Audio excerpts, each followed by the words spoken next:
ব্যক্তিকে সম্মান না দেওয়া ভালো মানুষের লক্ষণ না, খারাপ মানুষের লক্ষণ। মেহমানকে সম্মান করতে হবে। কিভাবে? এরপরে মেহমানও যখন আসলো, আল্লাহ নিজে ঘটনা শুনেছে। ইল্লা খালু আলাইহি ফাকালু সালামা। হযরত ইব্রাহিমের মেহমানরা ইব্রাহিমের সামনে এসে ইব্রাহিমকে সালাম করলেন। নবী ইব্রাহিমকে নবী ইব্রাহিম বললেন সালাম। নবী ইব্রাহিম সালামের জবাব দিলেন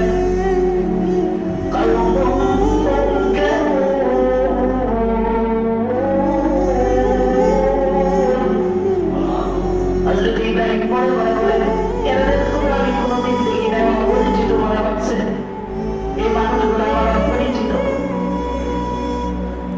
অপরিচিত মানুষ মনে রাখবেন, পরিচিত না, বোন না, ভাই না, খালা না, বাবা না, চাচা না, বাবা প্রতিবেশী কেউ না, এমনি করে অপরিচিত মানুষ হযরত ইব্রাহিমের বাড়িতে আসছে।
সামনে ঠেলে দিচ্ছে।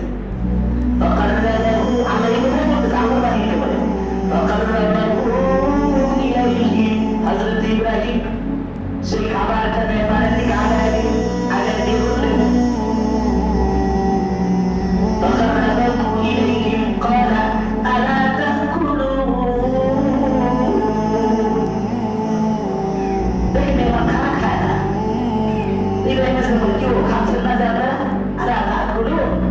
আপনারা খান না কেন, খাচ্ছেন না কেন?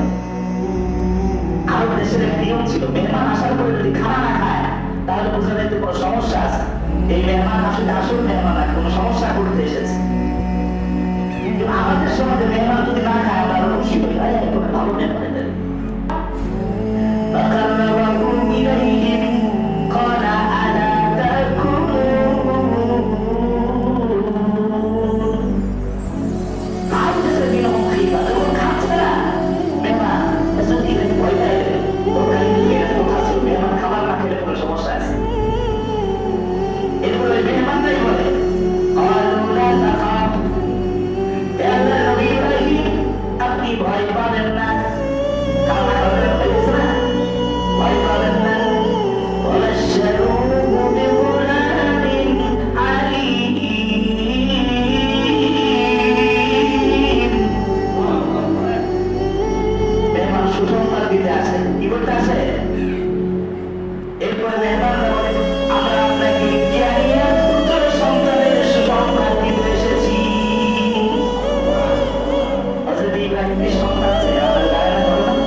তুমি ভাবছো অতীত হয়ে গেছে সন্তান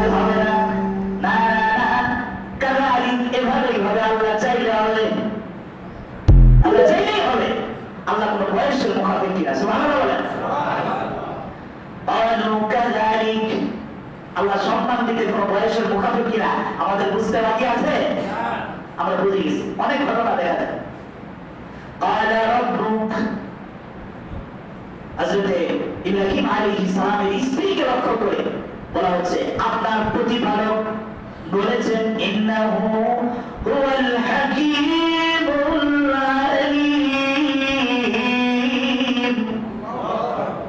তিনি সর্বোত্তম বিচারকারী, সর্বজ্ঞ, তিনি সব জানেন।